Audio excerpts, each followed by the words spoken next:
Okay, this meeting is now being recorded. I'm going to share my screen.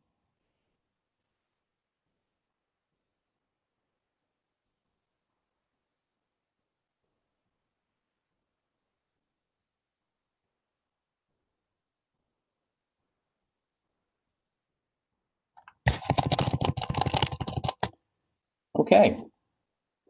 Good morning, everyone. I hope everyone can see the screen. We have an hour or so to go through the presentation. My name is Darren Lokima. I'm the Assistant Superintendent for Compliance and Information Systems. I'll be co-presenting this morning with our Assistant Superintendent for Curriculum and Instruction, Dr. Michelle Cardwell. We have also, I believe, on oh, you know what? I probably have to do an audio control. We have our superintendent, Mr. Jose Carrion. If he wants to say just a couple of words, one moment.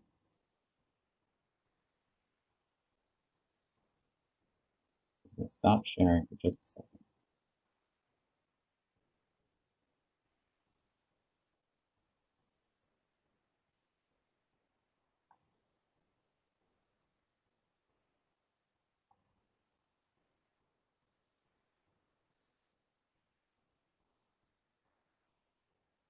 No, you know what? We're going to keep on going. Okay. Let me share my screen once again.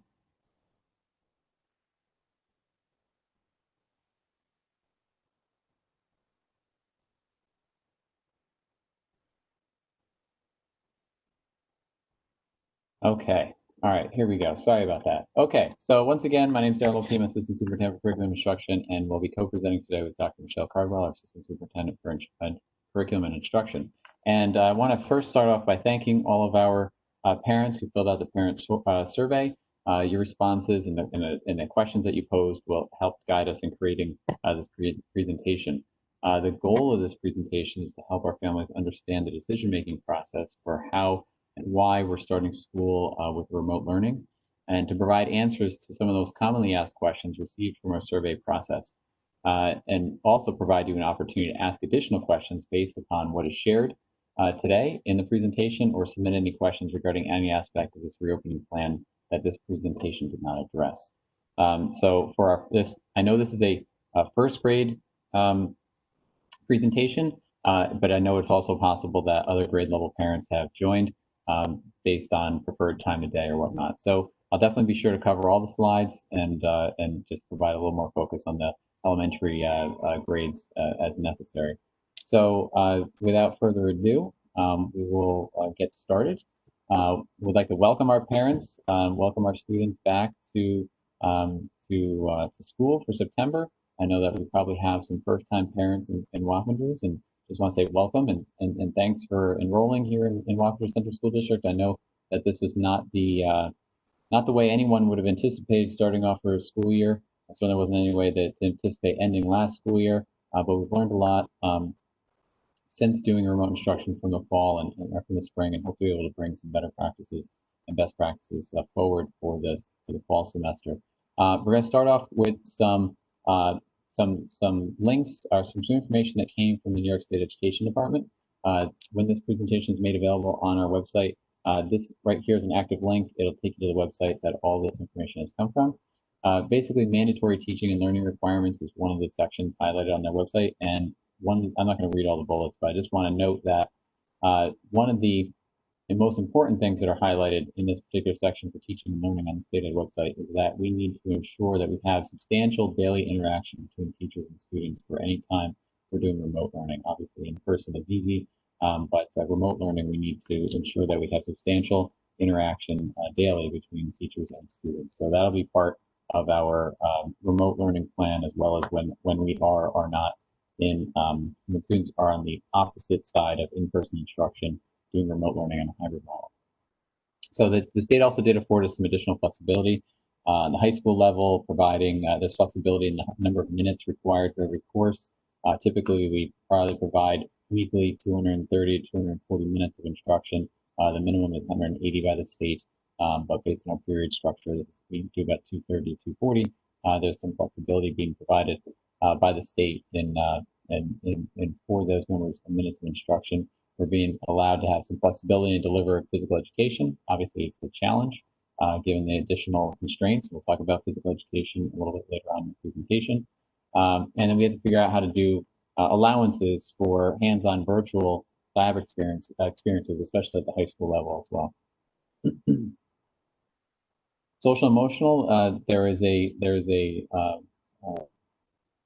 need to talk for school districts to address the unintentional consequences of students being away from their peers for so long. This is obviously a very trying time for families and students and staff, and understanding people's social emotional needs and their students' social emotional needs is important, and helping them address them as they try and transition back to school, or possibly have to transition in and out of school, depending on what happens with COVID and the infection rates and orders from the governor's office. So we just know that we are going to be very intentional in our inclusion of social emotional instruction within all areas of our curriculum, and we'll talk more about that in some of the coming slides. Special education. Special education is also highlighted a very important aspect of our reopening plan as per New York State Education Department, that all students, not just special ed students, but all students in general, are afforded a free and appropriate public education. That is a standard bearing phrase that identifies public education. Now, we always obviously try to strive to the best education possible, high achieving education, but the baseline is free, appropriate public education. And by requirement too, is with regards to extra accommodations for students with special needs or additional needs. It is necessary that we make sure that we provide accommodations to allow students who have special needs to be able to come up to their peers and be able to learn and provide consistency and appropriate public education that is consistent with their peers. So everyone has equitable access to the content and instruction. So we just make sure that when we're doing remote instruction or hybrid learning, that we need to come up with of all the mechanisms necessary to help those kids who have higher needs be able to learn on grade level with their peers.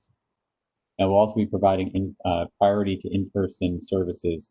So some students might need to come to school more often, just based on additional educational needs that they have, and we'll be able to talk about that as well in the coming slides.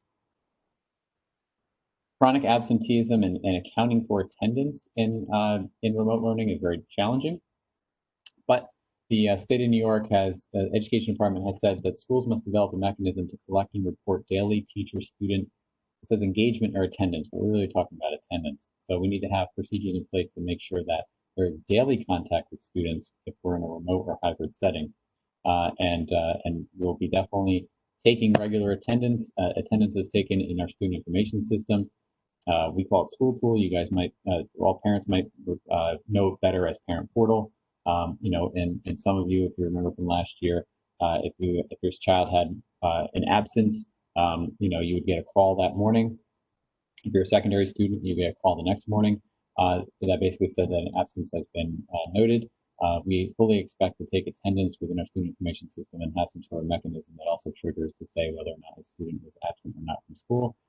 It'll be a little bit trial and error at first, making sure that we're able to reach all students and accurately take attendance. So please, if you get calls and you say, look, my child participated today, it was an attendance day, please understand that we're gonna, just do our best to make sure that we come up with a process that properly accounts for student attendance, and don't be too upset. We could always change the attendance record if you say that you got a call that was an error. So we're going to do our best with that, but we have to make sure that we do daily attendance for all of our students.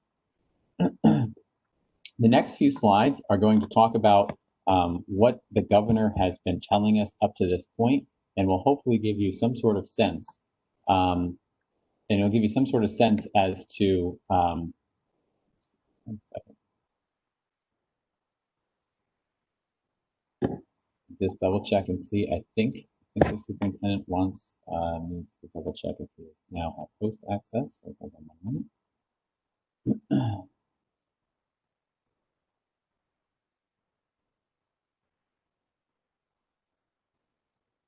Let's see.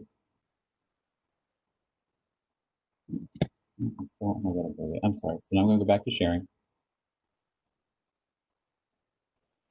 So the next couple of slides it's important for us to explain to you how it came to be that the information received from the state has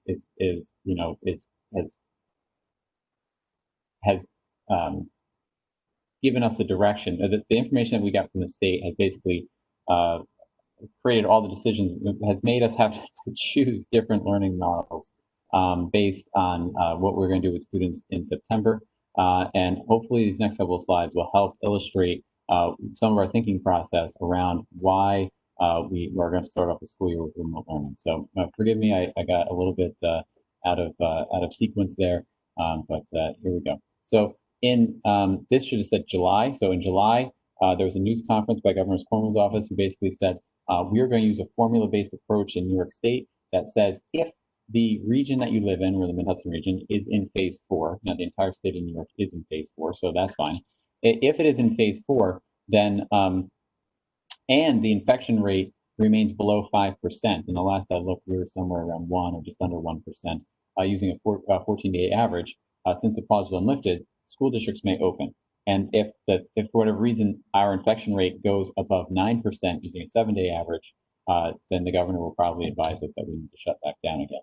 So that was middle of July. That's how they explained how the formulas would be done for schools. So now, come August 7th, there was a news conference, and Governor Cuomo said that all schools across the state may open, which sounds good. But the next 3 slides take quotes out of the governor's address.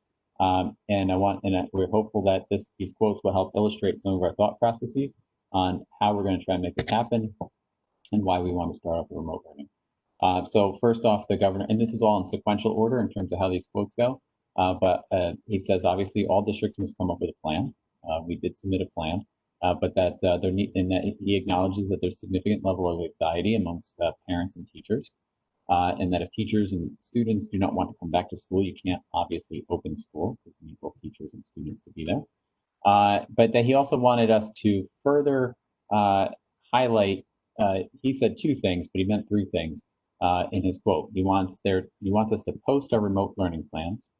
He wants us to post our testing plans regarding, how are we going to test students and teachers, who's going to do it, and then how are we going to test, and how are we going to, and he wants us to also post our contact tracing plans. Who's going to do contact tracing? Will the school ask local governments to do it? And he wants those 3 specific components of the plan posted on our website and have at least 3 opportunities for parents to participate in a conference with the district.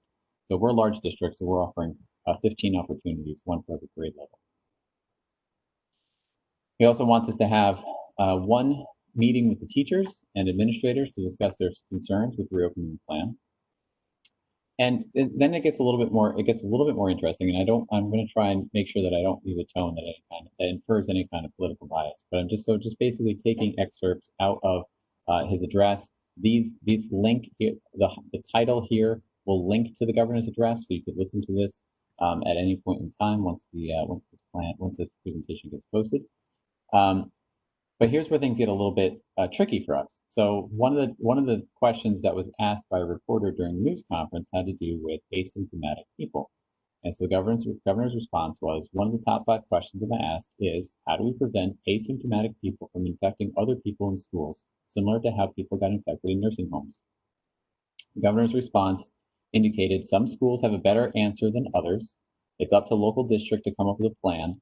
Yes, temperature taking is a concern. Test a child who has a temperature, but what about asymptomatic spread? How do you detect asymptomatic spread when the only way you can detect asymptomatic spread is when you get sick? He ends with, but that's a very good question, one that the local school districts have to answer. So that, when we heard that, made us take pause.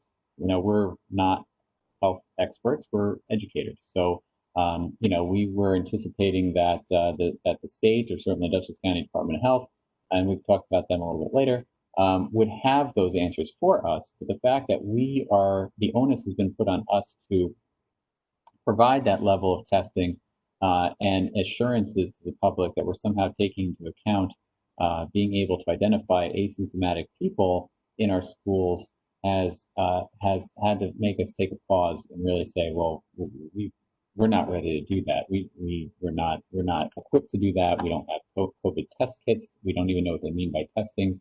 We have screening ideas, but not necessarily testing for COVID ideas. So when we heard that, and he acknowledged that there's 700 plus school districts in the state, and they're all very different, so no one size fits all.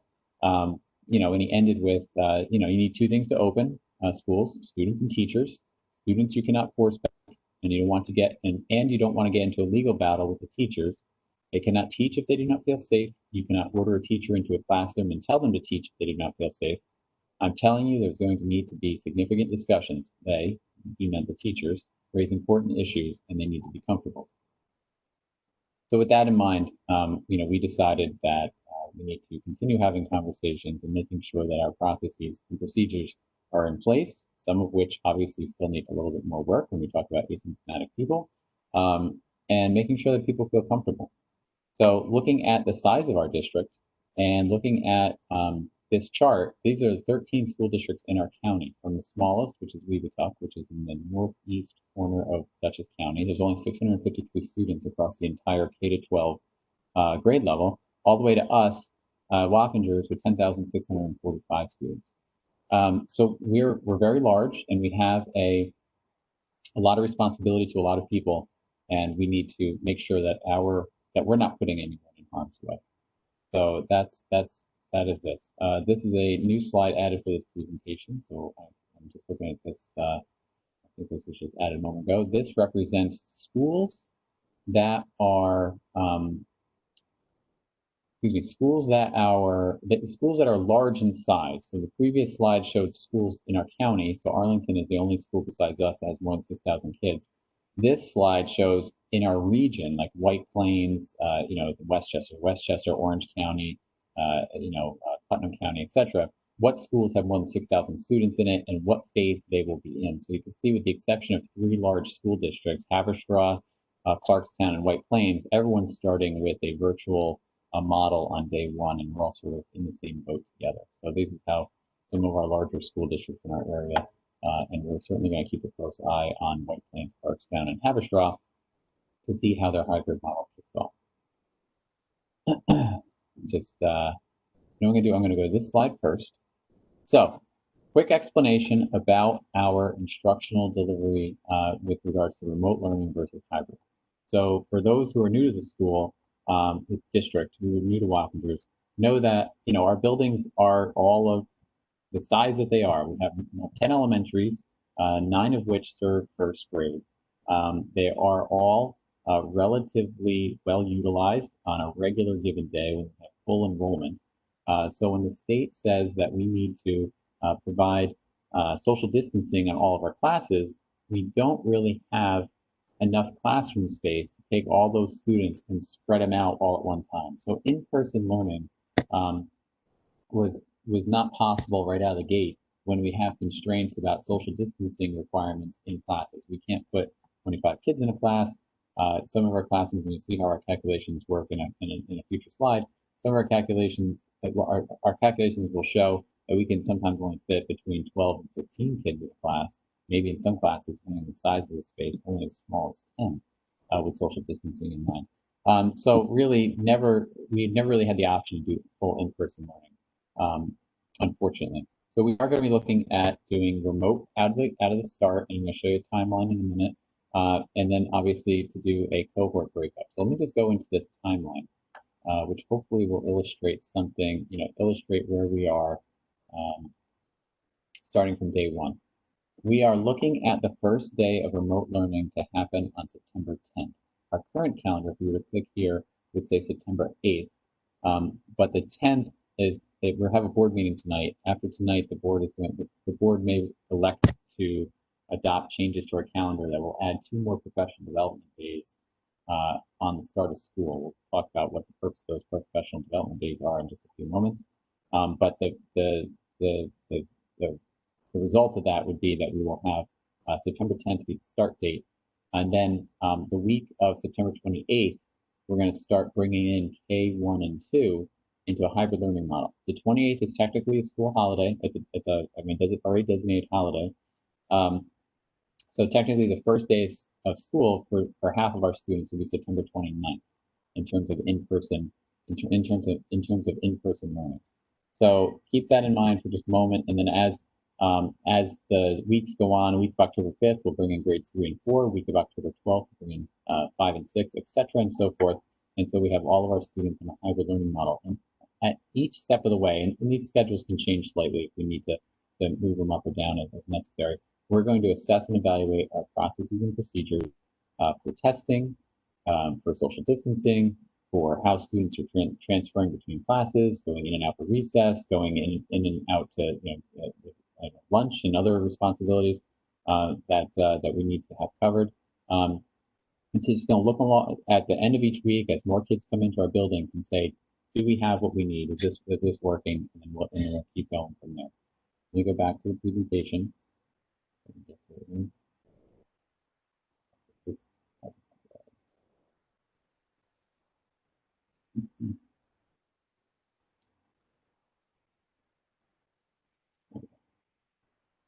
Okay, and then use my full screen. There we go. Okay, so knowing that, we've already identified, and you should already been made aware that we'll be dividing up our classes by alphabet, and so students whose last name begin with A to K will be part of cohort A. L to Z will be cohort B. We use these alpha A to K and L to Z because that is how we were able to designate the approximate 50% of kids. It came right down. Some schools were better A to L, but it was right on the margin. The majority of schools, and we really had to think about the majority of schools because some people have high schoolers and elementaries, high schoolers and junior high students, junior high and elementary all at the same time. We want to make sure that all students in the same household go to school on the same days. So exceptions can be made. We understand that alphabetical is not the end-all be-all. We know that there are definitely households that have students with different last names under the same roof. We're just going to have to let, oh, someone said they can't see my screen. Oh, they can only see my drive. Hold on, let me restart sharing. Hold on.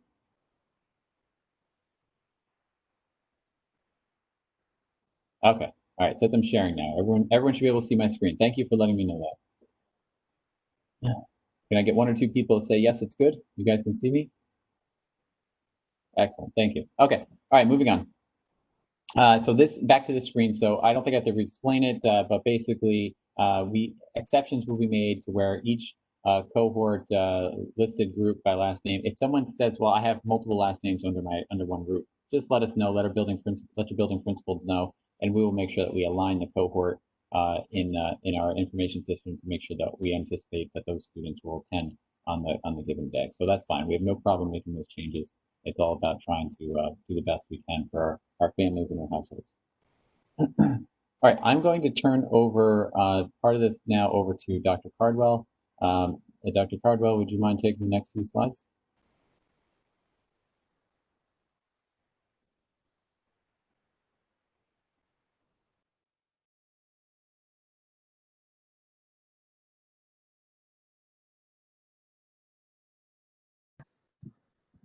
Hi, yes. Good afternoon, everyone. I assume my audio is now working and up and running. Excellent.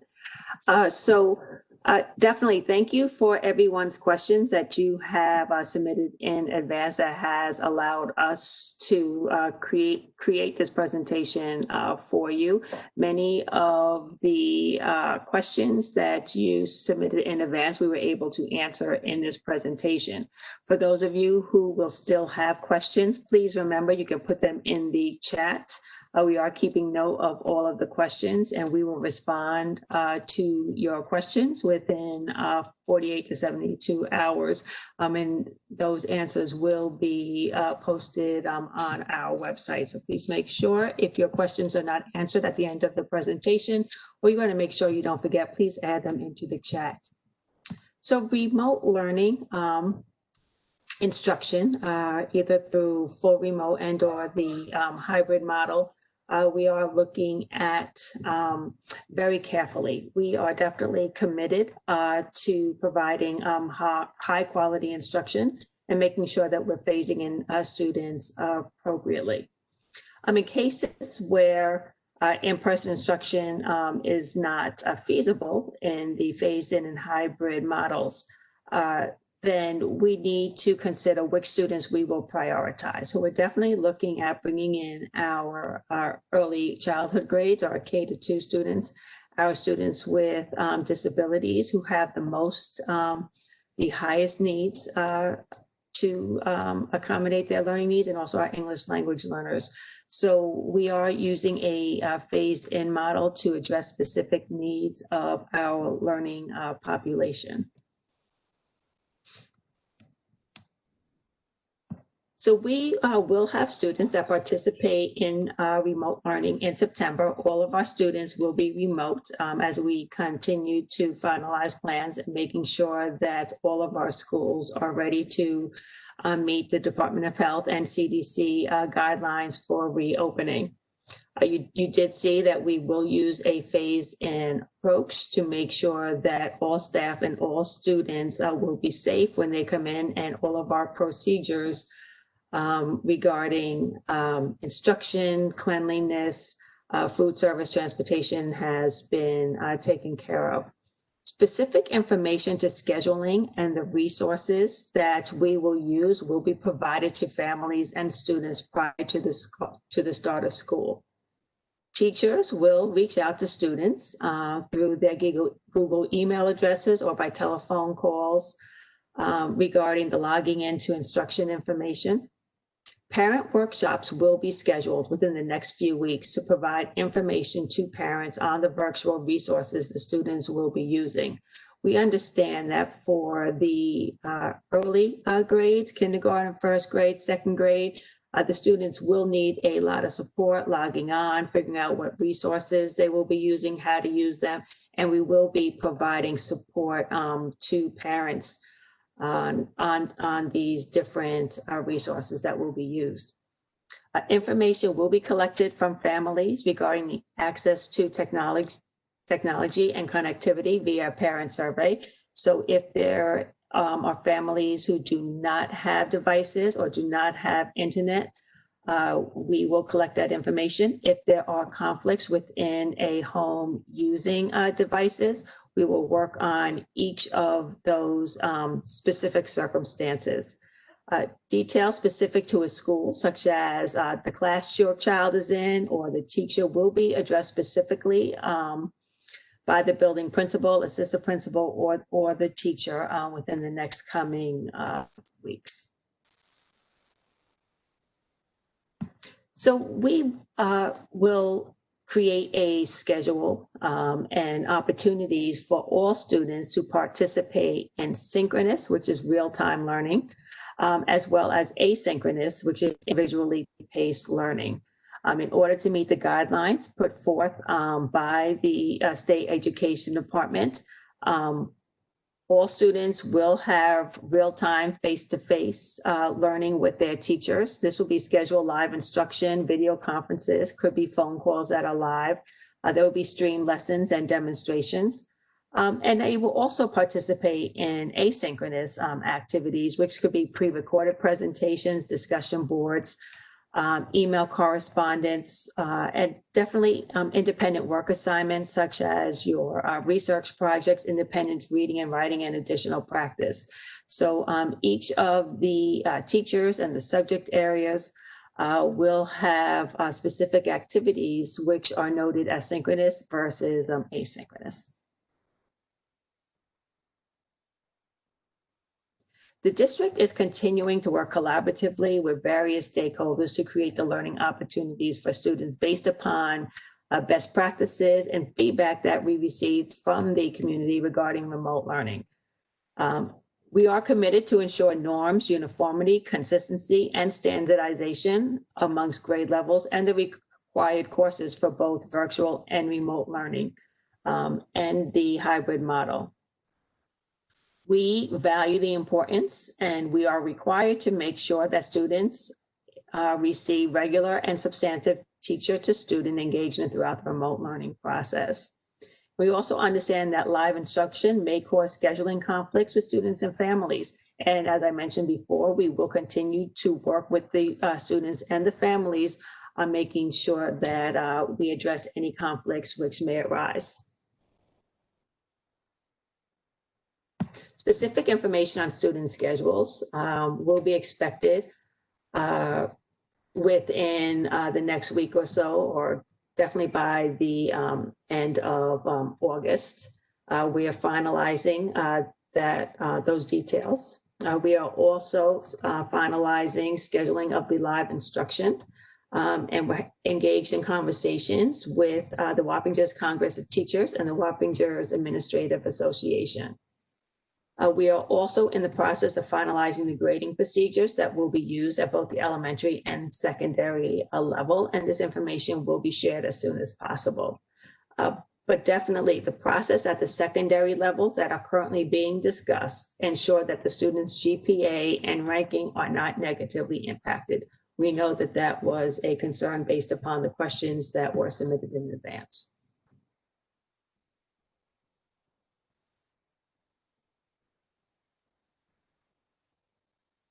So Darren had mentioned, Mr. Lokema had mentioned earlier that we are requesting the Board of Education to adopt a new calendar, adding 2 additional superintendent's conference days to allow us the opportunity to provide our teachers with the professional development necessary for implementing both a full remote and hybrid models of instruction.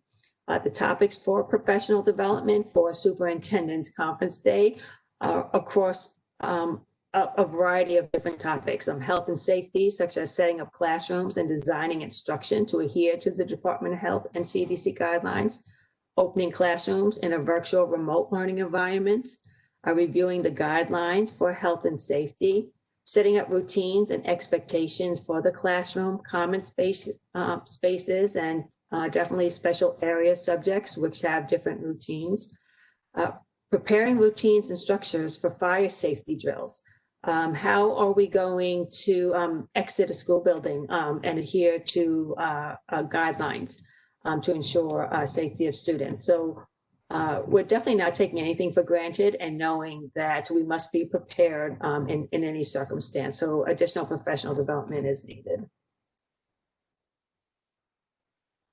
We will be looking at, for teaching and learning and social and emotional learning, discussing and identifying norms, uniformity, consistency, and expectations, how to conduct formative assessments in remote and hybrid models, and planning for small group differentiated instruction, preparing routines and structures, teaching strategies to support student learning in a remote model, teaching strategies to support learning in a hybrid model, working collaboratively on lesson planning, and integrating SEL into the curriculum and daily lessons, making sure that we are supporting not only the students' academic needs, but their social emotional needs as well. So for athletic and extracurricular activities, thank you. There were many questions that were submitted in advance. So the New York State Public High School Athletic Association indicated that fall sports opening day would be September 21st.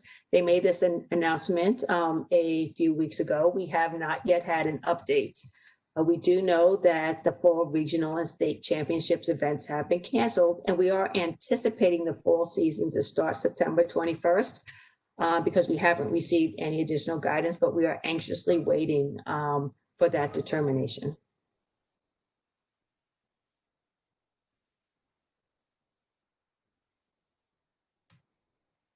We do know that we were given special guidance on how to conduct athletic and extracurricular activities, and we are making sure that we abide by all of them and having these conversations with our building administration and our teachers. We will continue to update and include activities which will be allowed, definitely taking into consideration the social distancing, the PPE usage, cleaning, and disinfection. We understand and value that extracurricular activities help to develop students and understand that their importance. They will be phased in slowly. Each activity will be reviewed by the building level administration in consultation with district administration to determine which activities and when they will resume, whether they are in person or remotely. Concerts and theater productions tentatively will not be held during the first semester. A decision to allow for concerts and theater productions to be held in the second semester will be made at a later date. However, all this is subject to change depending upon our circumstances.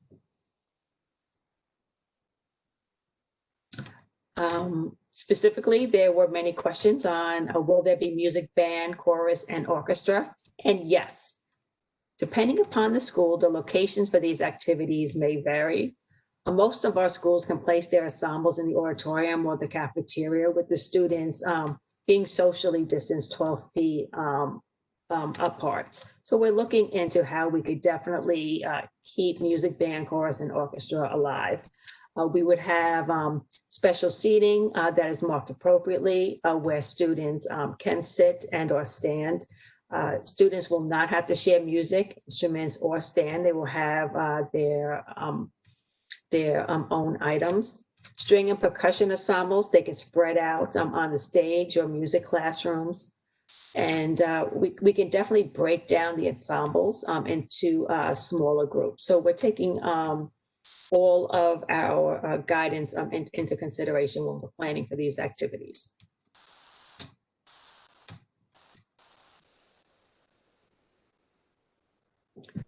So other questions, how will social distancing and personal hygiene practices be implemented during physical education? And how is the playground going to be cleaned? So there are several recommendations that need to be followed to ensure quality physical education during this time.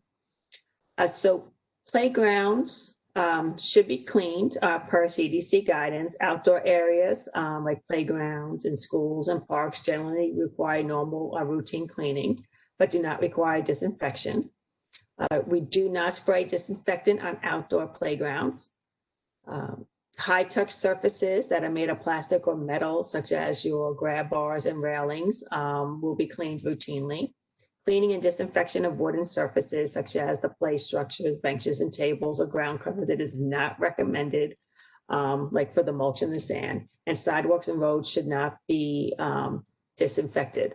But we will make sure that during physical education and when students are on the playground, that visual markings are there to prompt students to maintain physical distance guidelines. We will also make sure that these students wash their hands before and after touching surfaces when that is permissible. Darren, I'm going to turn this back over to you. Okay, thank you, Michelle. All right, so all the categories that we're about to go over basically come from the survey, and they come in the order, they're in the order in which they were asked to some degree. So we had a number of questions that came with regards to child nutrition in that category, and so here are some of the answers that maybe you find helpful. Kids can bring their lunch to school. There'll be building level discussions that need to happen when we're thinking about having students eat in the classroom. Most schools will not be utilizing the cafeteria. High school might be slightly different because there are certain scheduling aspects that require students to go to the cafeteria. Otherwise, they don't necessarily have another room to be in, but we have to look at what those spaces can accommodate and how we're going to achieve that. But for those students who are eating in the classroom, we'll have to take consideration over those who have food allergies and where will they eat. But each building administrator will be able to provide further direction on that because the schools operate somewhat differently, and depending on space and all that. So more to come on that. As far as the actual lunch line goes, and lunch menu items go, and this is fine if the cafeteria has to bring food to the classroom, we're going to have carts to be able to do that. But it's basically going to be a hot or cold grab-and-go lunch item only. And so it'll be a very, very limited menu, but it'll be the full meal menu for breakfast and lunch. It'll just be one item as opposed to in the past you have a bunch of different choices and kids can get snacks and all sorts of different types of drinks and salads and whatnot. In this case, it's going to be milk, the daily offering for a hot or a cold lunch and breakfast, with no snacks or any novelty items or anything like that. For days when students are on remote learning, both in the sense of the hybrid learning days when they're not doing in person, The district will be providing curbside pickup for students who are free and reduced charge lunch eligible. Those students will be able to come and get a grab-and-go lunch at a designated location. More details for that will follow. And certainly any student can come, but you might get charged if you're not on the free or reduced lunch list. So just know that that's what we're going to be doing for child nutrition and meals.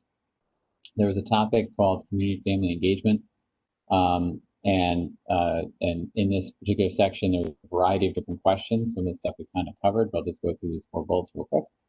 As schedules will be available in Parent Portal, certainly by the end of August.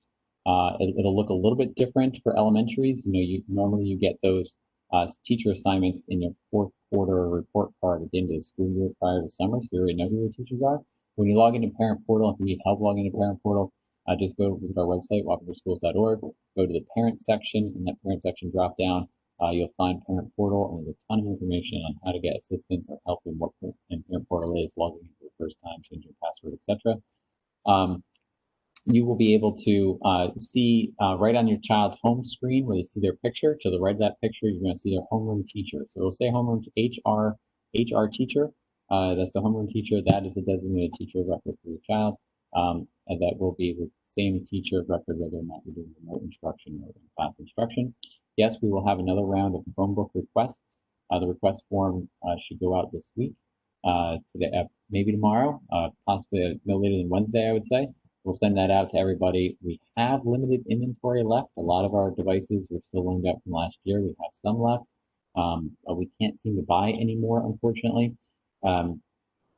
It's a lot. I just saw a question pop up. A lot of the devices that are being used at home are the ones that we would normally use in school. So for the most part, when parents are not able, or when we have all the devices loaned out, it means that we're not really using devices in school. So unfortunately, we're given a get there. But we're being told by some of our manufacturers like Dell that even if we ordered them, and we're trying to get more, but even if we ordered them, they wouldn't show up till January anyway because the supply and demand is so out of whack. We're going to provide online meet and greet opportunities for our principals, faculty, and staff to meet with parents and students throughout the month of September. Sorry, this is going to be in addition to synchronous learning opportunities. And then there's a question about survey results. Survey results will certainly be posted on our website once the survey is officially closed. Health and safety. There's a lot of questions about health and safety. Airflow was one of them. Typically, our ventilation systems draw in 10% of fresh air from outside at any given time. Our facilities department will increase this fresh air intake to 20 to 30% while this weather stays seasonably comfortable. Certainly if it's 30 degrees outside, we can't draw in all that cold air, otherwise we won't have the ability to keep up on the heating demands. But we will do our best to make sure that as much fresh air is coming in as possible, and certainly windows will stay open as much as possible on the nicer days. We will have higher frequency of cleaning in our restrooms throughout the day. There'll be, and we're going to have to hire more people to achieve that.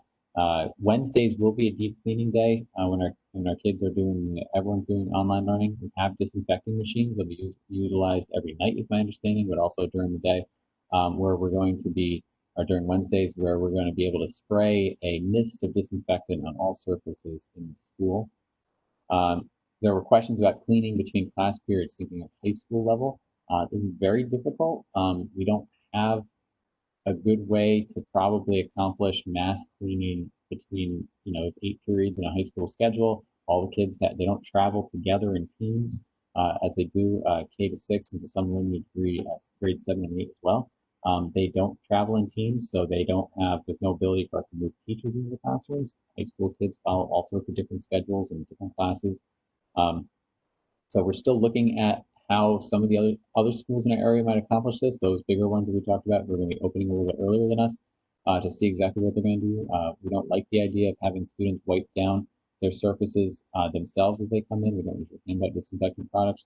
But if they were to do so, we're being told that we don't really have the ability to even order enough supplies. So wipes supply is still very hard to come by.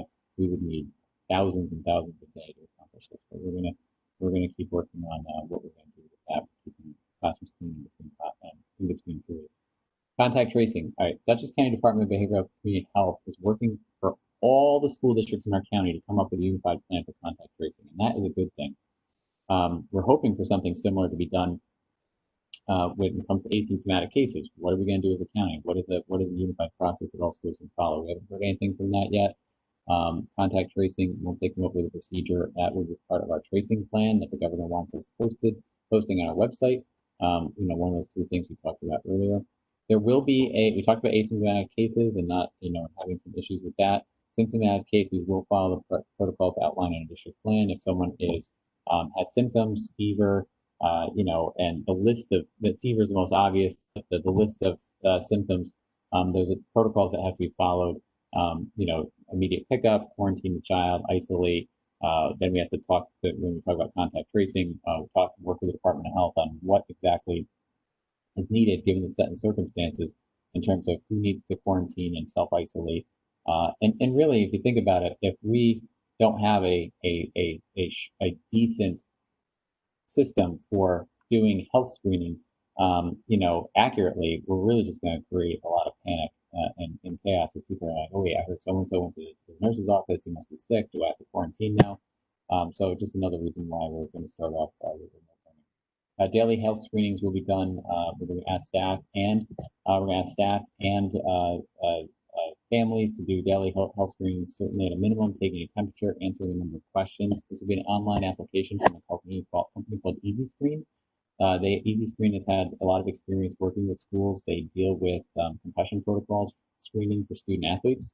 So they're just going to change their application and adopt it for COVID-19 daily health screening. So it seems like a really decent system, easy to use, should be quick to fill out. I'm going to start talking a little faster because there's a lot of things to cover, and there's only about 15 minutes left, and we'll see what we have for questions and answers at the end. Other risk mitigation factors. Hand sanitizing stations will be available in every hallway of every school. Masks will be available for anyone who needs it throughout the day. If there's a soiled, lost, dropped, or even if they forget one, we'll have one for them. Locks will be installed on the water fountain bubblers. That bubbler is the thing where you hit the button and you get that loop of water. We're going to put locks on those so no one can use the bubbler. But the bottle filling stations within the water fountains themselves will still be active, so people will be able to fill their water bottles. We're going to keep windows open to the greatest extent possible. We're going to provide extra soap dispensers in the restrooms. Kids kind of rip them off the wall, so it's hard to keep a good supply of those, but we're going to put some extra ones up. We're going to disable the hand dryers in the restrooms, the ones that blow the air out, because they say that is a way to have germs spread around, so we're going to disable those. Nursing staff will have extra PPE. Kitchen serving lines, greeter desks will have these, these clear shields to help further protect the staff and students. We talked about ventilation monitoring, that will be ongoing. We're looking at doing student lanyards and photo IDs for high school students, at least kicking it off with high school students, and we're going to remove any soft surfaces that are difficult to disinfect, such as air rugs or soft fabric chairs. Social distancing from a classroom perspective, we do have classes that range in size. We have a classroom that's 600 square feet. We have a classroom that's 900 square feet. And obviously they hold different number of kids. So we're going to take the width and depth measurement of the room. We're going to subtract any square footage taken up by furnishings. We're going to take furnishings out if we have to. And then we're going to divide that remaining available space by 44 feet. So 44 square feet per person allows to have that 6-foot perimeter of social distance space plus 3 feet of personal space within their little area.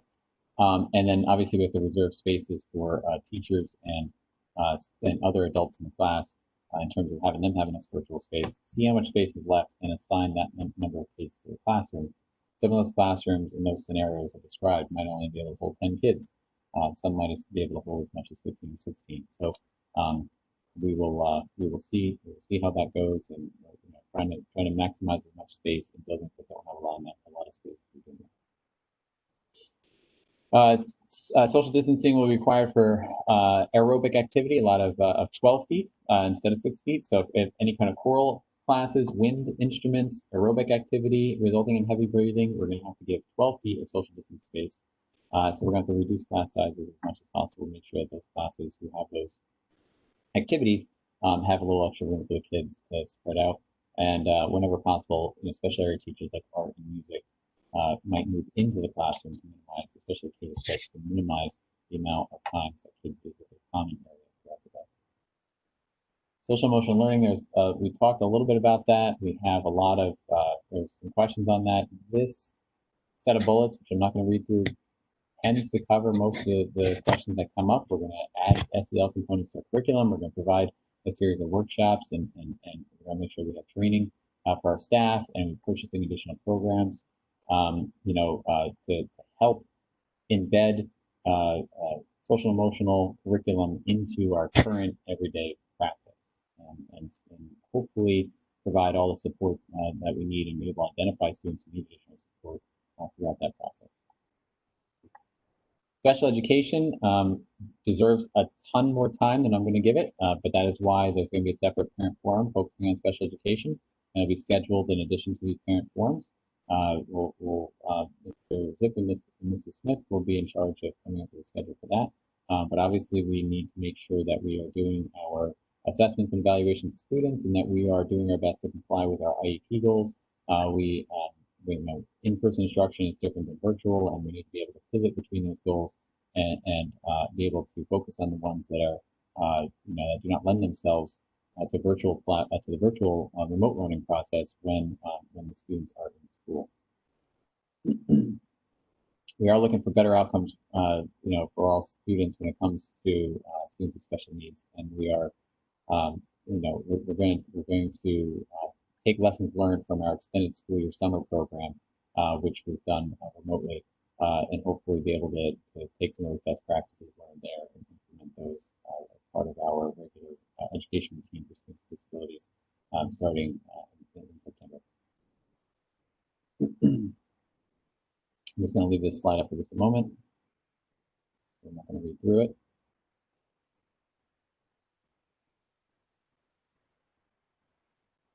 I'm sorry again. There'll be a separate forum for special education as well. So I don't want to be terribly repetitive, but hopefully we'll be a lot more in depth.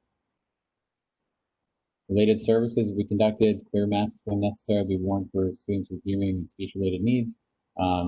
Everything that we can do virtually, we will provide virtually, but with an emphasis on synchronous live instruction within that virtual setting. In-person instruction, we provided, when that's happening, all of our service providers will be provided with appropriate PPE as well. During remote learning, all IEP-related staff will work with students as appropriate for the platform. We know that there's going to be some complications with that, but we're going to do our best to provide the services the best that we possibly can, given this most difficult time.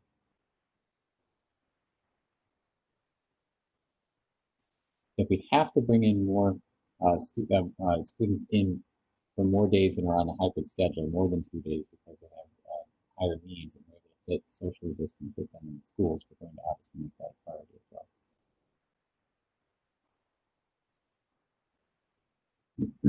Similar for students who are English language learners. These English language learner students are going to need special priorities as well, because they are one of our neediest populations, and we're going to try and do our best to ensure that our intervention processes are focusing on their needs as well as the needs of other students who are struggling in class, to try and keep them on grade level until with their peers as we transition between remote and in-person learning for the next couple of months. Same thing with academic intervention services. I know it's going to be very challenging as we provide all these additional supports. I saw a question on masks. It's popping up very briefly. Masks, we are going to have masks worn to the greatest extent possible, obviously, unless they're eating or they're going to do breaks to some degree with doing masks. But, even with social distancing, we're going to try and have masks be on just about the whole time. There's going to be exceptions when they can't be worn, but we're going to do our best with that. Transportation, there's a number of questions on transportation. This is the last section. We'll go over to the Q&A section. I'm not sure how much time we'll be able to put for that. Ventilation and social distancing on the bus. So the New York State Department of Education, the Department of Health are advising that we should have windows and roof vents open whenever possible.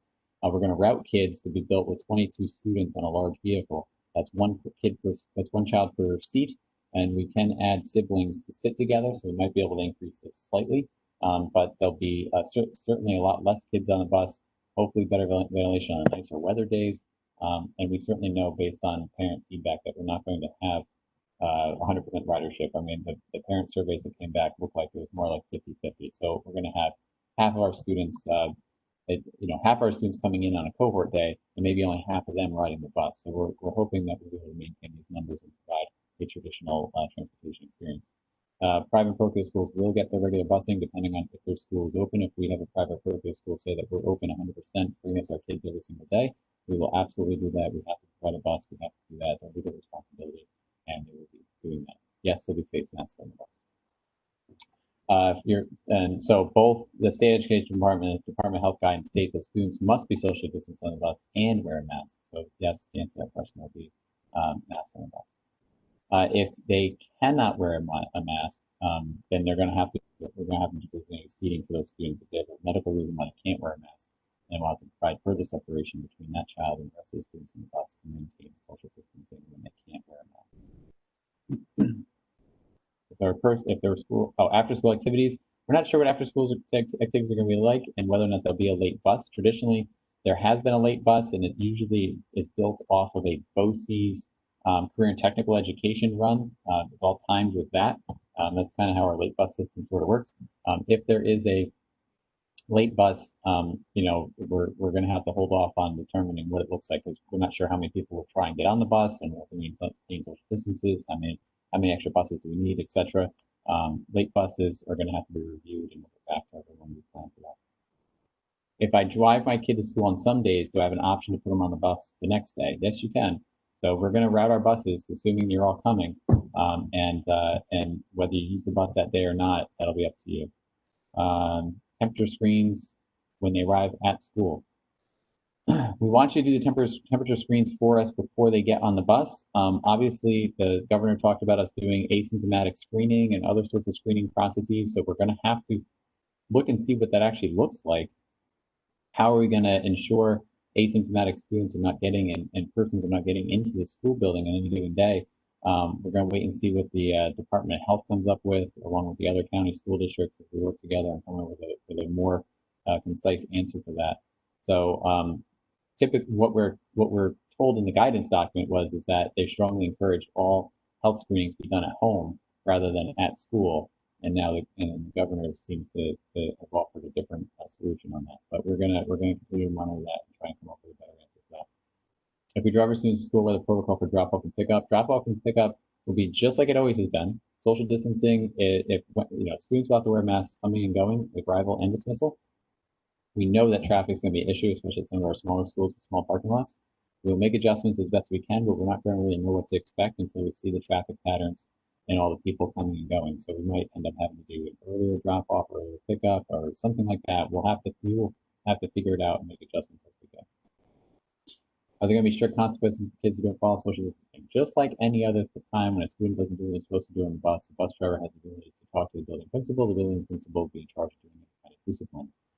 We will not have enough staff on the bus itself. We're not going to be able to hire enough monitors.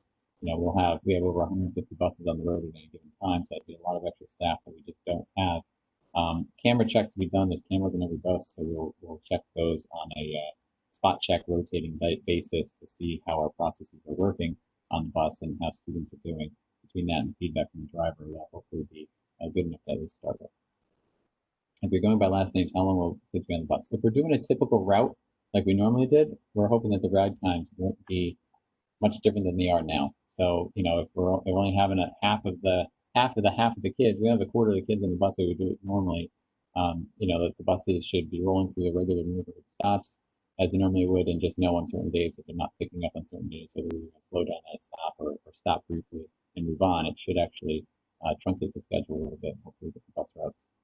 Buses in faster. So we will see how that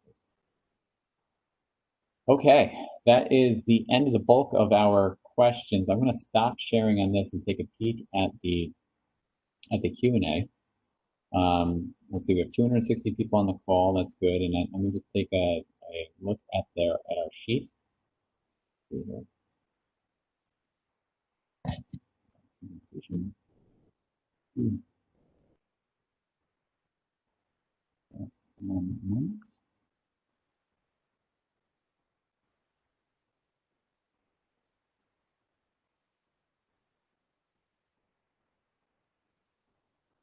that up. Okay, let's see.